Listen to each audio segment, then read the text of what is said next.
Emma knew something was wrong the moment she stepped out of the taxi and saw the lights glowing behind her bedroom curtains. The bedroom she had not slept in for 12 long years.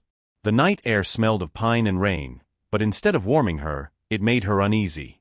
Two unfamiliar cars sat in the driveway, big and new, nothing like the old sedan her son Mark used to drive. She climbed the porch steps slowly, touching the handrail her late husband built. Inside the house she heard footsteps, laughter, and cabinet doors clicking, patterns that were not hers, rhythms that did not belong to her home. Emma pushed the door open and stepped into a bright hallway that looked strangely foreign. A sharp scent of strong perfume filled the air, nothing like the gentle rose water she once used. She called softly, "Mark?" and the sound froze in the house. Footsteps drifted from the basement, hesitant, unsure. When he appeared on the stairs, she barely recognized him. His shoulders were thin, his face tired, and his sweatshirt looked too big as if it belonged to someone else. "Mom," he whispered, and his voice cracked with exhaustion, not emotion. "You're home, early." "Early," she repeated softly. "It has been 12 years, Mark." He looked away, afraid to meet her eyes. Before he could answer, a sharp voice echoed from upstairs. "Mark, what are you doing down there?" A woman appeared at the top of the stairs wearing Emma's pale blue silk robe, the one her husband gave her on their 40th anniversary. The woman stared coldly at Emma and said, "Oh, you're back," as if Emma were a stranger walking into the wrong house. Mark stood a step below them both, hunched and silent, like someone who had forgotten how to stand in his own home. Emma followed Mark down the narrow basement stairs, even though every step felt heavier than the last. The air grew colder, damp, and filled with the smell of mildew, nothing like the warm, cluttered space she remembered. When he turned on a small lamp, the sight struck her hard. Mark was sleeping on a thin mattress placed directly on the concrete floor. A folding chair held a cracked mug and a cheap bottle of water. His belongings were stacked in plastic bins labeled in neat handwriting that wasn't his. "Mark," she whispered, "why are you sleeping here?" He rubbed his palms together slowly. "It's temporary." "How long have you been down here?" Emma asked calmly, although her heart ached. Mark shrugged like a guilty child. "Almost a year," he whispered. "She says I snore. Says she needs rest for her migraines. The walls are thin." Emma knew a lie when she heard one. Age had taught her that. "Mark," she said gently, "this isn't right." He shook his head quickly. "Mom, please don't start. It's easier this way." But when she placed her hand on his back, he trembled. In his eyes she saw exhaustion, shame, and a small desperate hope that someone might finally pull him out of the life he had sunk into. Footsteps echoed above them, sharp and impatient. A woman's voice cut through the basement like cold wind. "Mark, I need you upstairs. Now." He stood quickly, almost too quickly, like a man trained to respond before thinking. Emma reached for his hand just briefly and whispered, "I'm here now." Mark gave her a weak smile that didn't touch his eyes. When they climbed the stairs, the woman waited at the top, arms crossed, chin raised, the silk robe tied too tightly around her waist. She looked at Emma the way someone looks at a problem they didn't plan for. The woman forced a thin smile. "I suppose you must be tired, Emma. 12 years is a long time." Emma stepped fully into the hallway and answered calmly, "Yes. A long time for a home to forget its owner." Mark avoided both their eyes, standing slightly behind his wife like a shadow. "You should have called before coming," the woman said, smoothing her robe as if claiming the space with every movement. Emma replied, "I didn't think I needed permission to enter my own house." The silence that followed was sharp enough to slice through the room. They moved into the living room where Emma sat in her old spot on the sofa, reclaiming it without asking. The glittery pillows looked out of place, too shiny for the home she once loved. Mark placed a tray of tea on the table, his hands shaking. "Careful, sweetheart," the woman said with sugary sharpness. "You're always so clumsy." Mark flinched. Emma watched him quietly, memorizing every tremor. "Mark," she said softly, "you look thin." The woman laughed. "He's stressed from work. He never eats breakfast." But Mark looked down, and the lie sat heavy between them. Emma took a slow sip of tea, letting her voice stay calm. "You used to love breakfast, Mark. 2 eggs and toast before school."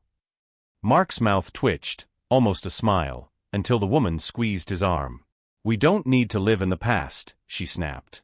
Emma set her cup down gently. The past tells the truth we try to ignore.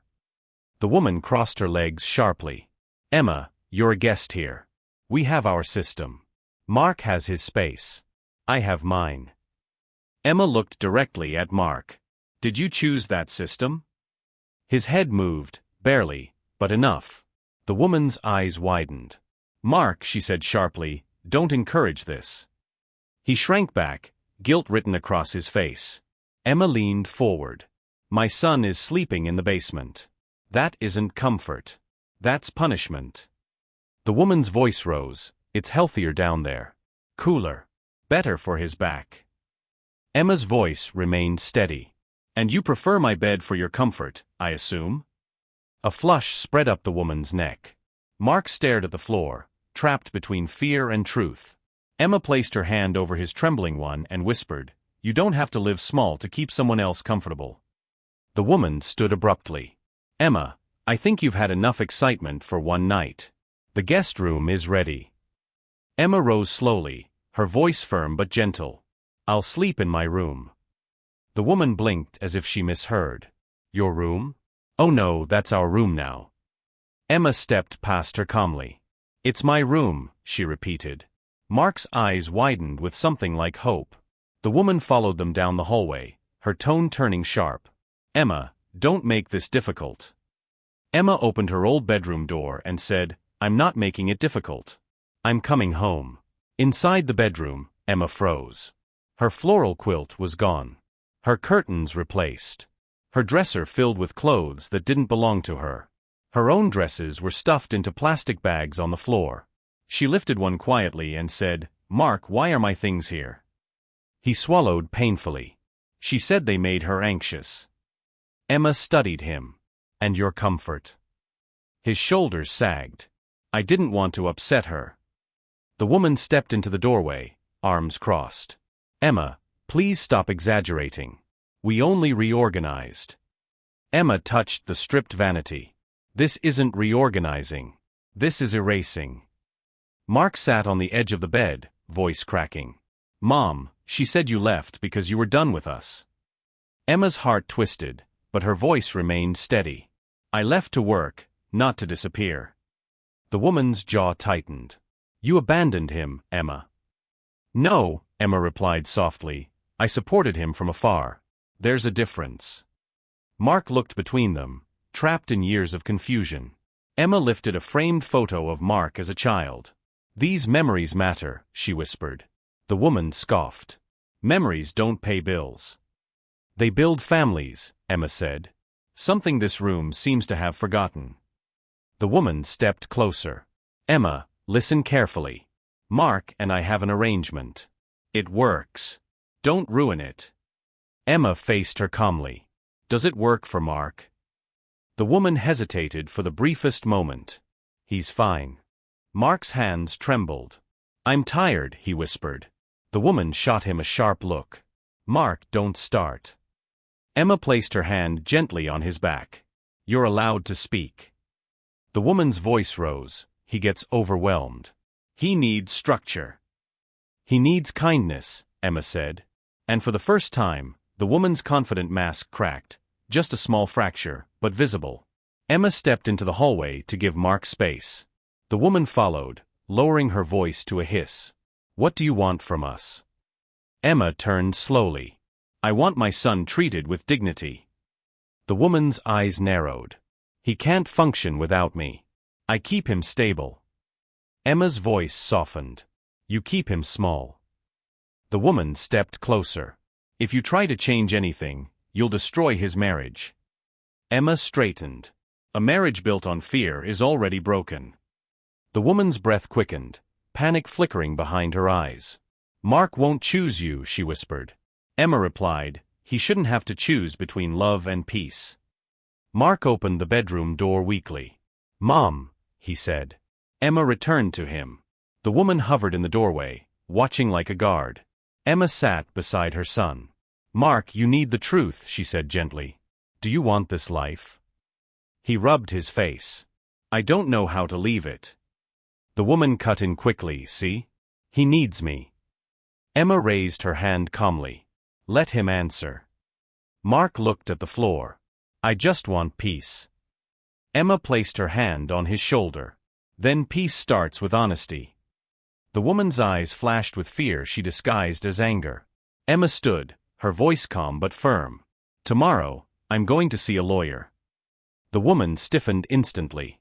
A lawyer? For what? Emma held her gaze. For the house. For the truth. Mark's breath caught. Mom, he whispered, torn between guilt and relief. The woman stepped forward, voice sharp. You're overreacting. Emma shook her head. No. I'm correcting. The woman's face drained of color. Mark won't support this. Emma answered softly, he won't fight it either. The woman glared. If you go down this path, everything will change. Good, Emma said. That's the point. The next morning, Emma left early for the walk she had promised herself. The woman called after her, you should have asked permission. Emma didn't turn back. The air outside felt lighter, as if the house itself wanted her to get help. She walked to the bench near the old grocery store and sat down. Her fingers trembled, not from age, but from resolve. She took out her phone and dialed the number of the lawyer who once helped her and her late husband. Evan, she said when he answered, I need you to look into my house. His voice grew serious. Emma, come in right away. Emma spent the next hour in Evan's office explaining everything. Mark living in the basement. Her things removed. The strange transfer of the house. Evan listened with narrowed eyes. Emma, he said, if you never signed anything, the transfer might be invalid. She nodded. Mark signed under pressure. Evan leaned forward. Then we can challenge it. But be prepared, this could shake their marriage. Emma breathed deeply. Evan, my son is already broken. He softened. Then let's start the paperwork. When Emma left the office, she felt something she hadn't felt in years. Strength. When she walked back into the house, Mark stood in the hallway, eyes red and worried. Mom, he whispered, she's afraid. She thinks you're planning something. Emma touched his cheek. I am. He swallowed hard. What if she leaves? Emma answered gently, then she leaves. Mark trembled. I don't want more fighting. Emma nodded. I'm not here to fight. I'm here to set things right. Behind them, the woman appeared at the top of the stairs, watching, listening. And for the first time, Mark didn't look up to her for permission, he looked straight ahead. The woman stepped down the stairs slowly, her voice cold but trembling underneath. Mark, we need to talk in private. He didn't move. She tried again, softer but sharper. Sweetheart, come upstairs. Mark looked at Emma instead. His silence spoke louder than words. The woman's eyes widened, startled that he didn't obey instantly. Mark, she snapped, don't make a scene. He swallowed hard but stayed rooted in place. Emma laid a hand on his arm. You're safe, she whispered. For the first time in years, he believed it. The woman turned her anger toward Emma. You're confusing him. You always have. Emma didn't blink. I'm reminding him he's allowed to exist. The woman scoffed. He can't function alone. Emma stepped closer. He's already been alone, with you beside him. Mark closed his eyes, his shoulders shaking slightly. The woman pointed at him. Look at him. He's overwhelmed. He needs guidance. Emma's voice stayed soft. He needs respect. The woman's jaw clenched so tightly Emma could see the muscle twitch. Mark, the woman whispered urgently, if you stay with her right now, I will leave. The threat hung in the air. Mark's breath caught. His fingers began to tremble again, the old panic returning. Emma squeezed his hand gently. Choosing yourself is not losing someone, she said. The woman stepped forward. If I go, I'm not coming back. Mark looked down, then slowly lifted his head. I can't keep living like this. The woman froze. She hadn't expected resistance. Not from him. Not ever. A quiet fell over the room so deep that even the air felt still. The woman's voice broke first, high and angry. So that's it? You're choosing her. Mark shook his head. I'm choosing me. He said it softly, but it sent a visible shock through her. Emma stood behind him, not speaking, not guiding, just present. The woman's breath quickened. I sacrificed everything for you. Mark whispered, no, you controlled everything. She blinked rapidly, the anger shifting into disbelief. You would throw me away so easily? No, he said gently. You walked away first, just quietly. The woman turned abruptly and stormed up the stairs. A suitcase zipped open loudly, drawers slammed, hangers clattered. Mark sat heavily on the couch, covering his face with his hands. Mom, he whispered, I didn't want it to end like this. Emma sat beside him, her voice warm and steady. Sometimes endings are mercy in disguise. He shook his head slowly. She'll hate me. Emma touched his shoulder. No. She'll hate losing control. Upstairs, the woman's footsteps thundered as she dragged a bag toward the front door. The woman appeared at the top of the stairs, hair messy, eyes shining with fury. She glared at Mark with a mixture of rage and pain. You'll regret this, she said. You can't live without me. Mark stood slowly, not bold, not aggressive, just steady. Maybe I'll struggle, he said. But at least the struggle will be mine. She stared at him, stunned by the gentle courage in his voice. She yanked the door open, pulled her suitcase outside, and slammed the door so hard the walls shook. The silence afterward felt enormous. Mark remained frozen for a long moment, staring at the closed door. His breathing came uneven, like someone waking from a long nightmare. Mom, he whispered, what if I made a mistake? Emma stepped closer. The only mistake was losing yourself. He sank onto the couch again. I feel empty. Empty space can finally be filled with truth, she replied. He wiped his eyes roughly. I thought she loved me. Emma nodded gently. Love doesn't shrink people. It grows them.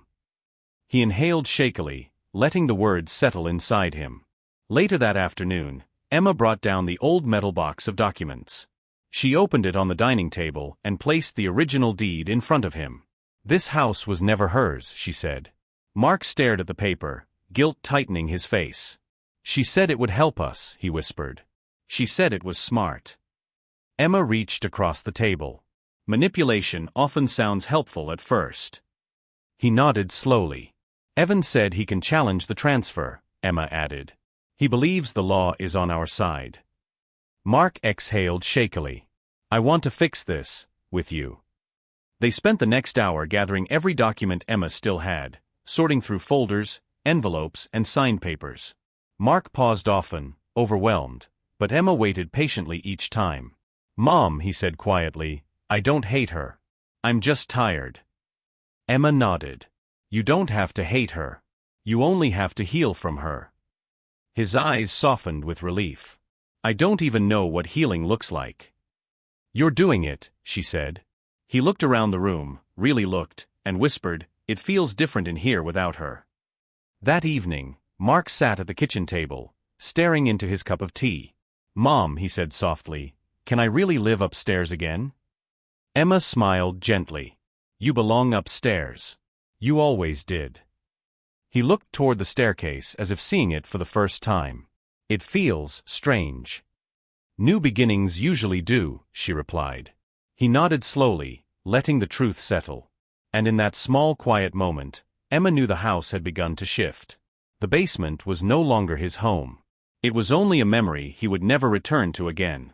The next morning, Emma found Mark sitting on the porch steps with a cup of coffee in his hands. The early sun painted his face softly, revealing the weight he was finally beginning to put down. Did you sleep upstairs? Emma asked. He nodded slowly. It felt strange, but good. Quiet. Emma sat beside him carefully, her knees stiff. Strange means new, she said. And new can lead to better. Mark looked at the yard he hadn't tended in months. Mom, I forgot what peaceful mornings felt like. She touched his arm. Then today is your reminder. After breakfast, Mark walked into the living room and stared at the glittery pillows his wife had chosen. He picked one up, turned it in his hands, and whispered, I don't even like these. Emma gave a gentle shrug. Then change them. He looked unsure. Is that allowed? She smiled softly. In your own home? It should be. Slowly, almost nervously, he removed the pillows and set them aside. The sofa seemed to sigh with relief. Emma watched him reclaim small pieces of himself, one hesitant decision at a time. Later that afternoon, Mark climbed the stairs to the master bedroom. He opened the door slowly, as if afraid the room still belonged to someone else. Emma joined him quietly. Together, they folded away the clothes that weren't his, cleared the vanity, and restored the space to something gentle again. Mark held an old photo of him and his father fishing. I forgot we used to laugh this much, he whispered. Emma touched his shoulder.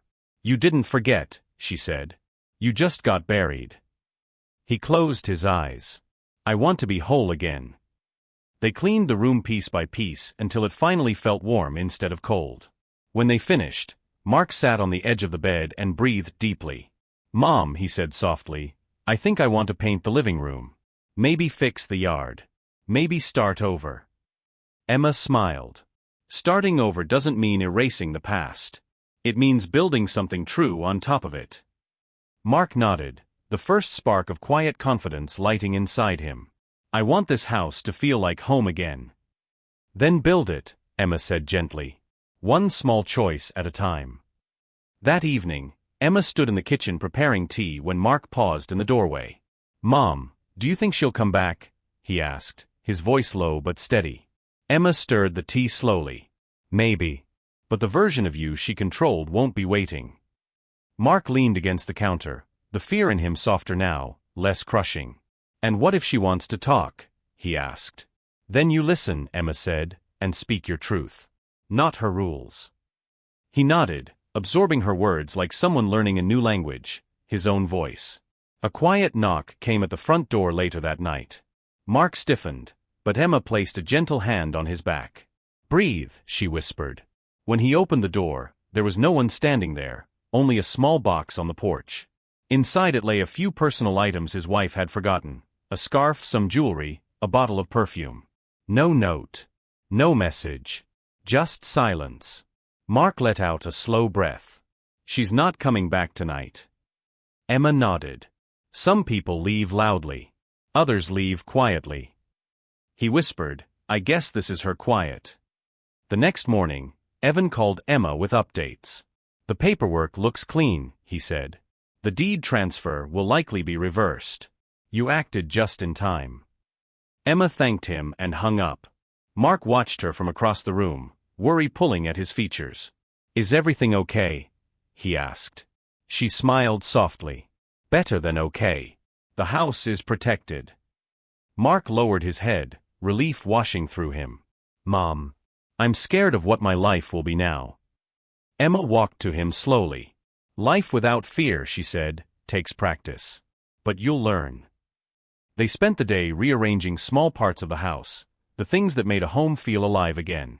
Mark opened windows that had been closed for months. He let sunlight touch rooms that had been kept dark for no reason. He laughed quietly at dust-covered memories, at silly decorations, at things he once loved but forgot.